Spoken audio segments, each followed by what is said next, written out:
आज अगर ये हमने बातें नहीं करी तो अनफॉर्चुनेटली कहीं ऐसा ना हो कि अगले साल के एग्जाम होने के बाद हमें पछतावा। ऐसा नहीं होना चाहिए। जो वीक सब्जेक्ट है उसको और कम टाइम दे रहे हैं और वो और वीक होता जा रहा है, और जो अच्छा आपका ऑलरेडी सब्जेक्ट है उसको और ज्यादा टाइम देते जा रहे हैं और वो और ज्यादा अच्छा होता जा रहा है। क्या ये पढ़ना मेरा सही भी है? ये टॉपिक मुझे आता है, मुझे सिर्फ इसके क्वेश्चन प्रैक्टिस करने हैं या थ्योरी रिवाइज करनी है? कुछ तैयारी नहीं है, बस कॉपी खोली और शुरू हो गई। सिर्फ क्लास लेने से अगर सिलेक्शन हो जाता तो लाखों बच्चे सिलेक्ट हो जाते, बट लाखों तो हमारे पास सीट्स भी नहीं है। हेलो बच्चों, कैसे आप सब लोग? My self Amit Mahajan and welcome you all on this incredible platform of physics वाला। बेटा, आज मैं आपके सामने आया हूं कुछ ऐसी बातें करने के लिए जो सच्ची हैं, कड़वी हैं, बट आपके अगले एक साल की प्रिपरेशन के लिए बहुत जरूरी है। आज अगर ये हमने बातें नहीं करी तो अनफॉर्चुनेटली कहीं ऐसा ना हो कि अगले साल के एग्जाम होने के बाद हमें पछतावा हो। मैं नहीं चाहता हूं ऐसा दिन आए, तो आज ये कुछ हमारी बातें क्लियर होनी चाहिए। मैं आज बात करने के लिए आया हूं 10 ऐसी गलतियां जिसको अगर हमने अभी इस साल जो हमारा फाइनल ड्रॉप ईयर होगा उसमें नहीं सुधारा तो 2026 की रिजल्ट सेलिब्रेशन में आना नामुमकिन हो जाएगा। आइए छोटी सी video class whatever you want to say इसको स्टार्ट करते हैं, पर बातें ऐसी हैं जो दिल पे लगेंगी भी और इनको फॉलो भी करना पड़ेगा, अदरवाइज चीजें बहुत मुश्किल हो जाएंगी। आइए हम बात करना चाहते हैं 10 ऐसी मिस्टेक्स जिनको नहीं सुधारा गया तो चीजें आगे आने वाले वक्त में और मुश्किल हो जाएंगी। आइए बात करते हैं। सबसे पहला पॉइंट जिसके बारे में मैं बात करना चाहता हूं, बहुत सारी बातें आपको इसमें जेनरिक मिलेंगी, कुछ आपको इसमें स्पेसिफिक मिलेंगी, बट हां, इनको फॉलो करना, इस वीडियो को सेव करना, शेयर करके अपने पास रखना, ताकि जब भी कभी लगे कि क्या गलती हो रही है तो इन्हीं में से कोई ना कोई गलती शायद आप कर रहे होंगे अपनी प्रिपरेशन में। आइए, सबसे पहली गलती जो बच्चे क्या करते हैं, that is ignoring weak subjects और टॉपिक्स। मान लीजिए कोई हमारा ऐसा सब्जेक्ट है जो वीक है, हम उसे पढ़ते टाइम और कम टाइम देते हैं। अरे वो ऑलरेडी वीक है हमारा, और उसको और कम समय देंगे तो वो और ज्यादा वीक होता जाएगा। ये एक ऐसी गलती है जिससे मैक्सिमम स्टूडेंट्स जो हैं वो ग्रस्त होते हैं। अनफॉर्चुनेटली फिर उसका खामियाजा भी हमें रिजल्ट में भुगतना पड़ता है। हमेशा जो आपका वीक सब्जेक्ट है उसको सबसे ज्यादा समय दे दीजिए। कोई भी सब्जेक्ट तभी तक वीक है जब तक आप उसको समय नहीं देते हैं। जब आप उसे ज्यादा समय देंगे, ज्यादा अच्छी क्लैरिटी से पढ़ेंगे, समझेंगे, इनफ क्वेश्चंस को प्रैक्टिस करेंगे, आप देखेंगे आपका सब्जेक्ट और टॉपिक में आपका कॉन्फिडेंस भी बढ़ता जाएगा और फिर वो आपको अपने टेस्ट के रिजल्ट्स में भी दिखाई देगा। एंड इसी का एक रिवर्स साइड भी है, the other side of the coin, that is falling in love with a particular topic और सब्जेक्ट। यह भी उतना ही घातक है जितना के ऊपर लिखी गई लाइन है। पता चले आपको किसी सब्जेक्ट से, किसी टॉपिक से बहुत प्यार है, आप उसके ऊपर बहुत ज्यादा टाइम दे रहे हैं। मान लेते हैं कोई सब्जेक्ट है फिजिक्स, केमिस्ट्री, बॉटनी, जूलॉजी, जिसमें ऑलरेडी आप अपने टेस्ट के अंदर 160, 170 स्कोर कर रहे हैं, ठीक है, और फिर भी जब अगली बार टेस्ट होता है सबसे ज्यादा टाइम आप उसी को देते हैं, और उसके अलावा कोई दूसरा सब्जेक्ट है जिसमें सिर्फ 30, 40, 50 स्कोर कर रहे हैं।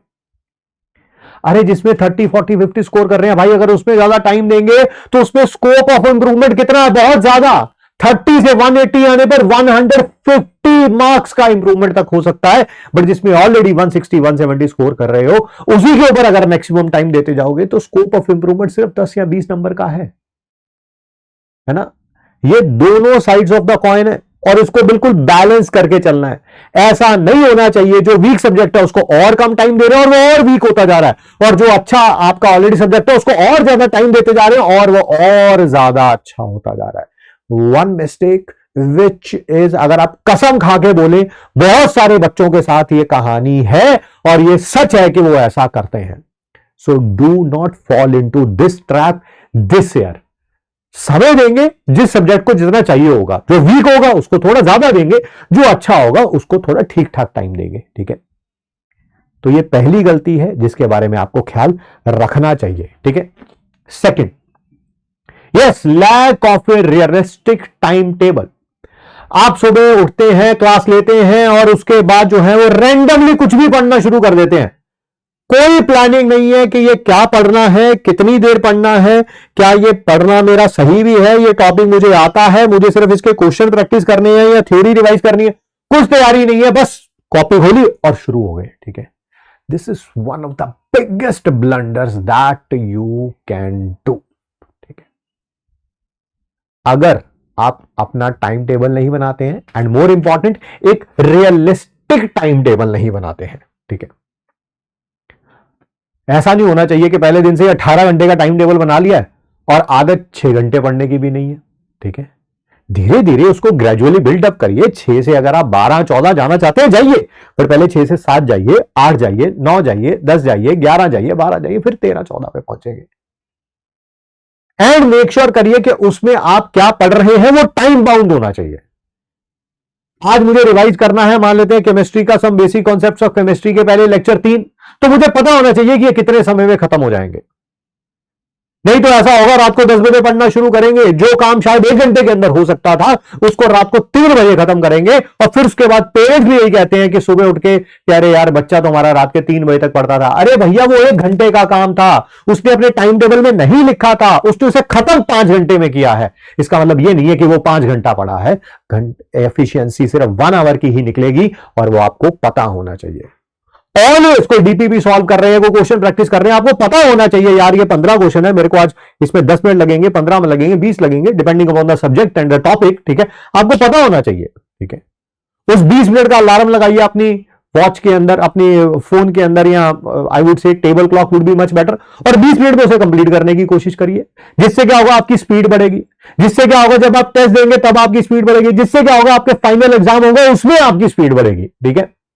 और नहीं तो वही 20 क्वेश्चन करने और आराम से धीरे धीरे धीरे धीरे करते जा रहे हैं। जो काम 20 मिनट में हो सकता था उसमें 2 घंटे लगा दिए। यस, मेरी आज टोन हार्श लगेगी आपको, बट सच्चाई यही है कि एक रियलिस्टिक टाइम टेबल ना होने से कितना बड़े डिजास्टर की तरफ हम बढ़ते हैं वो सब जानते हैं, वो मुझे बताने की जरूरत नहीं है, ठीक है।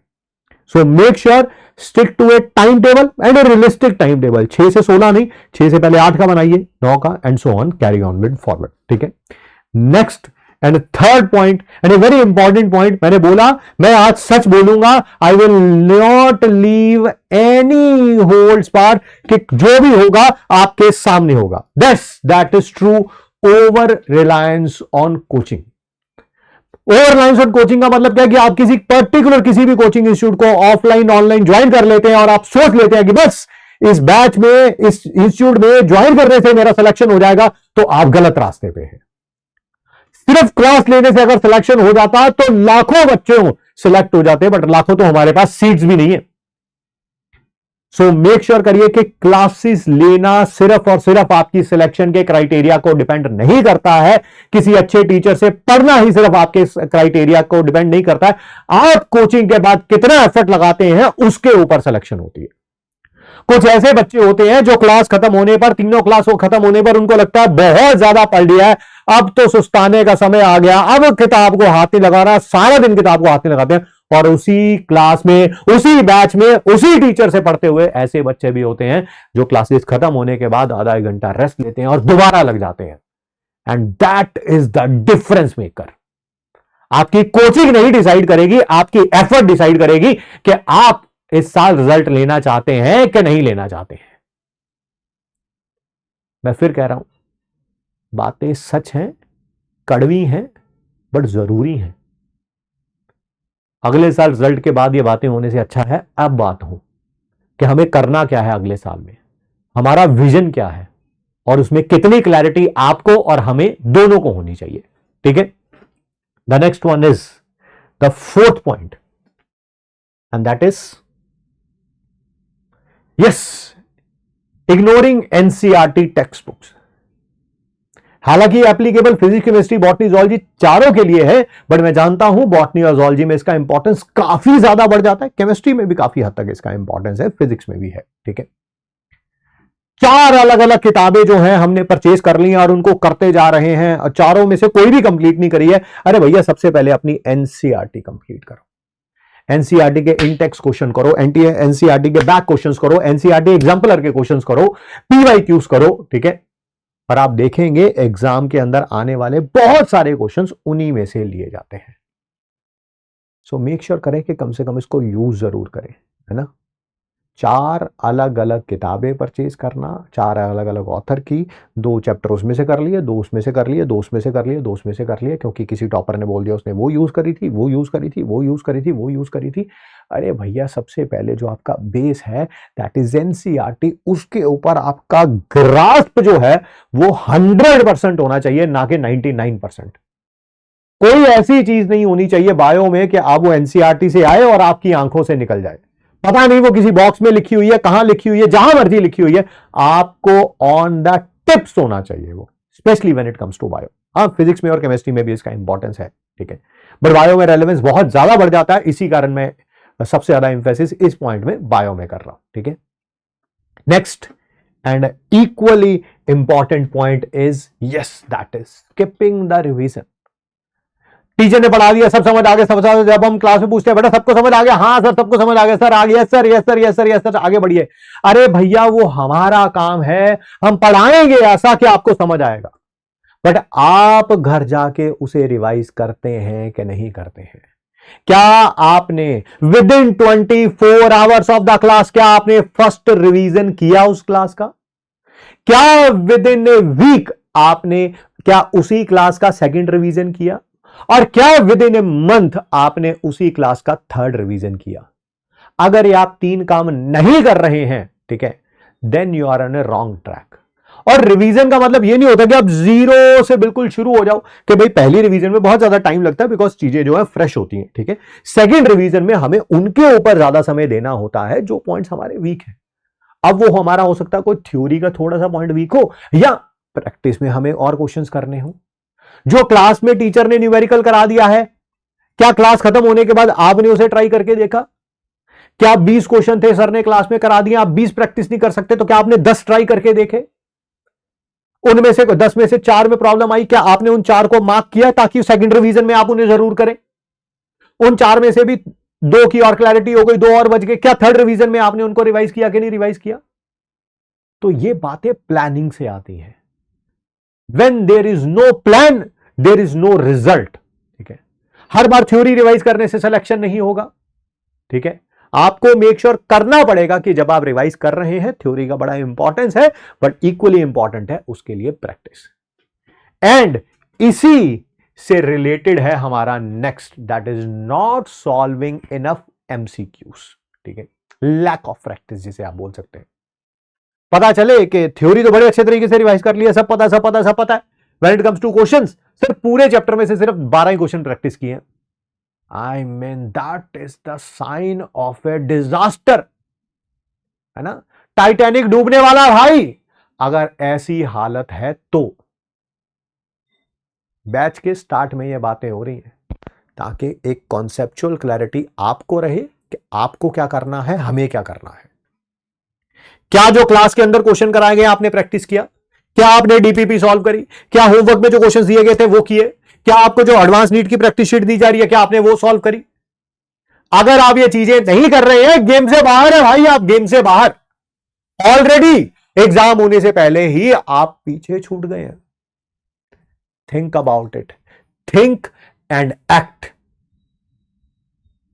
बुरा लग रहा होगा कुछ बातें सुन के, शायद पिछले साल की कुछ बातें याद आ रही होंगी कि हां सर ये गलतियां हमने करी थी। इस साल नहीं करना है, जो मर्जी हो जाए इस साल नहीं करना। मैं फिर रिपीट कर रहा हूं, व्हाटएवर हैपेंस, इस साल ऐसा नहीं करना है, नहीं करना है, नहीं करना है। जो बीत गई सो बात गई। अब पता चल रहा है ना गलतियां क्या है, अब उस पर सोच लेंगे, अब कोशिश करेंगे कि वो गलतियां ना हो, ठीक है। सो मेक श्योर करिए आप इनफ क्वेश्चन आपने प्रैक्टिस कर लिया है जिससे आपका एक कॉन्फिडेंस आपके ऊपर जनरेट हो जाए कि हाँ यार ये टॉपिक मेरा अच्छा हो गया, ठीक है। और वो कैसे करना मैंने बताया, क्लास के क्वेश्चन, डीपीपी, होमवर्क और आपका एडवांस नीट वाली प्रैक्टिस शीट, ठीक है। हाँ, मॉड्यूल्स भी आप इसमें इंक्लूड कर सकते हैं which have a very important role to play. But module नहीं भी है तब भी ये चीजें इनफ है। हाँ, परचेज कर सकते हैं मॉड्यूल, वेल एंड गुड, नहीं कर सकते तब भी ये जो चीजें बताई गई है that is more than enough.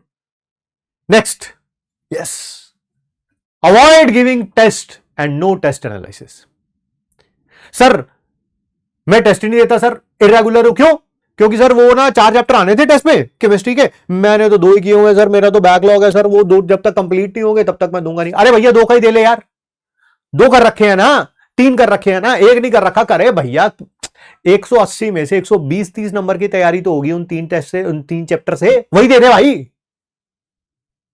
तुम तो ये सोचते हो कि जब सारी तैयारी हो जाएगी उसके बाद अपना पहला टेस्ट होगा, ना नौमन तेल होगा ना राधा नाचेगी। भाई ऐसे सिलेक्शन नहीं होता है।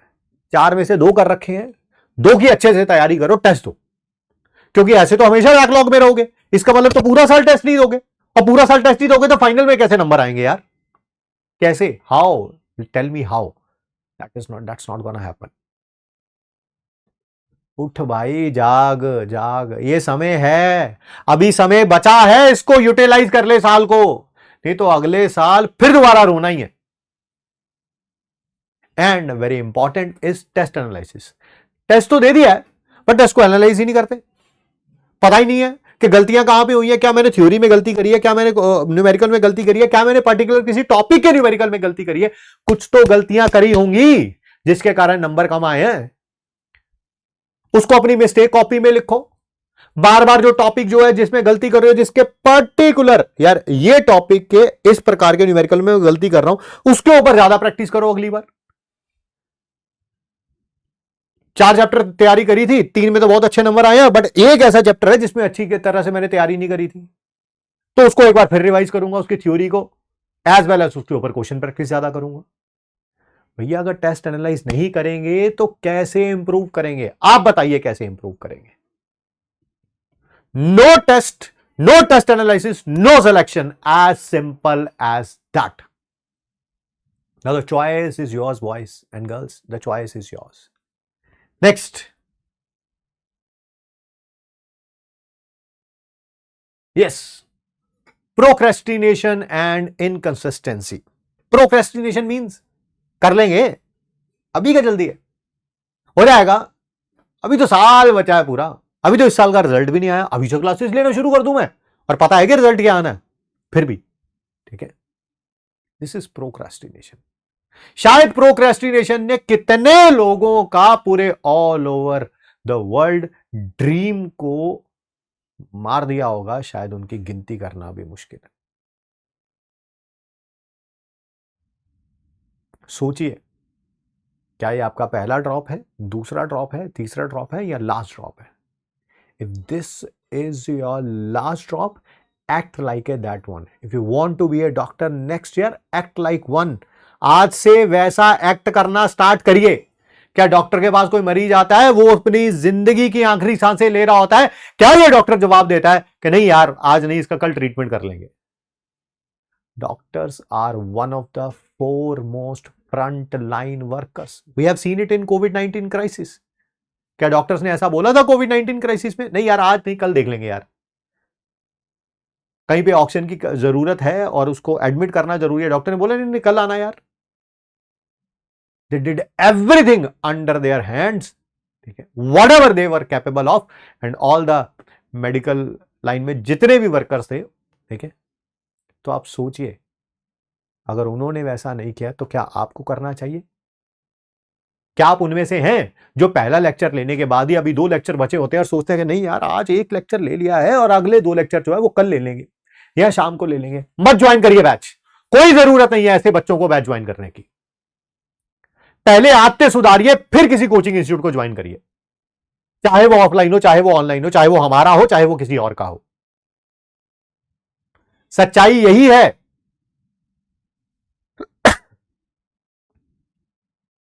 कि पहले आदतें सुधरेंगी फिर रिजल्ट आएगा। इन बुरी आदतों से कभी भी रिजल्ट नहीं आएगा। The second one is inconsistency, जो उसी के साथ है। 3 दिन क्लास लेने के बाद आपको लगता है आपने दुनिया का बहुत बड़ा कोई काम कर लिया है और आगे क्लासेस आप स्किप करना शुरू कर देते हैं। You are on the road of a disaster. You are ready to be doomed my boy, ready to be doomed. अगर आप कंसिस्टेंट नहीं है और अगर आप आज के काम को आज खत्म नहीं कर सकते हैं, तो कोई भी ऐसा टीचर, कोई भी ऐसा पर्सन पैदा नहीं हुआ है जो आपके रिजल्ट को अगले साल पॉजिटिव में वे में क्रिएट कर सके, जो अगले साल ये कह दे कि आप किसी ना किसी गवर्नमेंट मेडिकल कॉलेज में होंगे। So make sure solve these problems, ठीक है, then join a batch. Next, yes, last moment panic and syllabus hopping. Unfortunately, when you are not mentally strong, तो लास्ट मोमेंट में पैनिक करना जो है वो एक one of the first things that we do as a human being. कोई question मुश्किल आया है, उसको देख के आप उसको स्किप करके अगले 4 क्वेश्चन सही रखने की मेंटालिटी रखते हैं, या उसको सॉल्व करने में टाइम वेस्ट करके अगर वो सॉल्व नहीं होता है, आप इतने डिमोरलाइज हो जाते हैं कि आप अगले 4 क्वेश्चन भी नहीं कर पाते जो आप कर सकते थे। And these all things are learn not on the last day of the exam, this all things are learn in your home when you are practising. अभी मैंने थोड़ी देर पहले बोला था, जब आप क्वेश्चन कर रहे हैं आपको पता होना चाहिए कि आज ये क्वेश्चंस करने में मेरे को कितना टाइम लगेगा, 10 मिनट, 20 मिनट, 30 मिनट, 40 मिनट, जो भी टाइम है आपको पता होना चाहिए वो, ताकि एक विद इन टाइम फ्रेम में अगर आप क्वेश्चन सॉल्व करेंगे, उसमें से 2 क्वेश्चन सॉल्व नहीं भी होंगे, आप बाकियों के ऊपर मूव करेंगे, और जितने कॉन्फिडेंस से आप बाकी अच्छे क्वेश्चन कर पाएंगे, वही फिर कॉन्फिडेंस रिफ्लेक्ट होता है आपके एग्जाम में। और अगर आप मेंटली टफ नहीं है, ठीक है, तो ये पैनिक होना बहुत, मतलब this is the first thing that you will do. Anxiety होगी, पैनिक होगा, खाना पीना चला जाएगा, रातों की नींद उड़ जाएगी, ठीक है, this is the first thing that you will do. And syllabus hopping, आज एक बैच लिया, उस बैच में कुछ 3 चैप्टर किए, 3 चैप्टर के बाद बैकलॉग शुरू हो गया, उसके बाद नया बैच आया, नया बैच जो है मान लीजिए फ्री था, ठीक है, आपके लिए मान लीजिए, ठीक है, या नया बैच परचेज कर लिया, फिर उसमें से नया करना कुछ शुरू कर दिया, फिर उसमें बैकलॉग क्रिएट हो गया, फिर उससे अगले बैच में, फिर उसके बाद कोई वाईटी पे सीरीज आ जाएगी, फिर उसके बाद कोई क्रैश कोर्स आ जाएगा, फिर ऐसे चलता रहेगा चलता रहेगा। ये जो सिलेबस हॉपिंग का चक्कर है ना, ये ले डूबेगा भाई। हम इतना नहीं कर सकते इस चैप्टर को 10 घंटे में, फिर 8 वाली वीडियो खोजी जाती है, फिर 6 वाली, फिर 4 वाली, फिर 3 वाली, फिर 2 वाली, फिर 1 वाली, फिर लास्ट में ढूंढा जाता है रिवाइज, है ना, the chapter in 15 minutes, how to get selected in NEET in 3 days। फिर ऐसी वीडियोस खोजी जाती हैं यूट्यूब पे। Mind it, you will not do it this year at any cost, means at any cost you will give the last whatever is in your body, ठीक है, जो भी लास्ट है ना, कहते हैं अपना खून का कतरा बचा होगा ना, वो इस साल प्रिपरेशन में दे देना, तो अगले साल रिजल्ट पे आपको कोई दुख नहीं लगेगा। And if you are still half hearted कि नहीं यार पता नहीं कर पाना है, नहीं कर पाना है, डोंट डू इट यार, डोंट डू इट। क्लैरिटी यहां पे होनी चाहिए। If are not mentally strong, I mean फिर अगले साल पैनिक होगा यार एग्जाम में। एंड इसी से रिलेटेड है हमारा last point, that is neglecting mental and physical health. A great man once said कि आपकी लाइफ में सैकड़ों हजारों प्रॉब्लम्स हो सकती हैं जब तक आपके पास आपकी हेल्थ खराब नहीं हो जाती। अब वो हेल्थ फिजिकली या मेंटली कुछ भी हो सकती, और फिर उसके बाद वो सारी हजारों प्रॉब्लम्स गायब हो जाएंगी। फिर आपके पास जिंदगी में एक ही प्रॉब्लम होगी, और वो प्रॉब्लम जो होगी वो इन सारी हजारों प्रॉब्लम से ज्यादा होंगी। आज प्रॉब्लम्स किसी भी प्रकार की हो सकती हैं, मैं दिखता कैसा हूं, मेरे किसी साथ वाले का सिलेक्शन हो गया, मेरा इस साल नहीं हो पाएगा, ये वो फलान ढींग, comparison, there are an number of things can be there. But भगवान ना करे एक बार तबीयत खराब हो गई फिजिकली या मेंटली, तो सारी प्रॉब्लम्स एक तरफ, ये सारी बातें छोटी लगने लगेंगी, और लगेगा कि भगवान कुछ भी हो जाए, ये जो प्रॉब्लम हो गई है मेरे साथ फिजिकली मेंटली, इसको सुधार दीजिए। पेरेंट्स भी यही कहेंगे, बच्चे भी यही कहेंगे। Make sure be in the best of your health, be in the best of your health in this year, whether physically whether mentally. कोशिश करिए, एक परफेक्ट टाइम टेबल होगा तो एक परफेक्ट टाइम पे आप सो पाएंगे, परफेक्ट टाइम पे सो पाएंगे, सुबह जल्दी उठने की कोशिश करिए। रात को इंस्टाग्राम रील्स पे स्क्रॉल करना, यूट्यूब शॉर्ट्स पे स्क्रॉल करना, it's very easy as compare to जब आप सुबह 5 बजे उठते हैं। तो क्योंकि सुबह 5 बजे उठ के वैसे भी मन नहीं करता यार कि यार कुछ ऐसा कर लिया जाए, है ना, ये साइकोलॉजी है। तो कोशिश करिए एक राइट टाइम पे आप सोएं, एक राइट टाइम पे आप उठें, ठीक है। थोड़ा नींद को भी अपना प्रॉपर लीजिए, स्लीप शेड्यूल बेटर करिए जिससे आपकी मेंटल हेल्थ भी आपके हाथ में रहे, ठीक है। एंड ओवर थिंकिंग कम करिए। मेरी जो आज की वीडियो थी, मैं कभी भी इतना हार्श और सच्चे और कड़वे शब्दों का यूज नहीं करता हूं, बट आज ये बहुत जरूरी था। अगर मेरी किसी भी बात से आपको बुरा लगा हो तो मैं दोनों हाथ जोड़ के आपसे क्षमा मांगता हूं, बट मेरी इंटेंशन सिर्फ और सिर्फ यही थी कि बताया जाए कि कहां गलती हो रही है और कैसे उसको सुधारा जा सकता है। Thanks for giving us your time. Thank you बच्चों।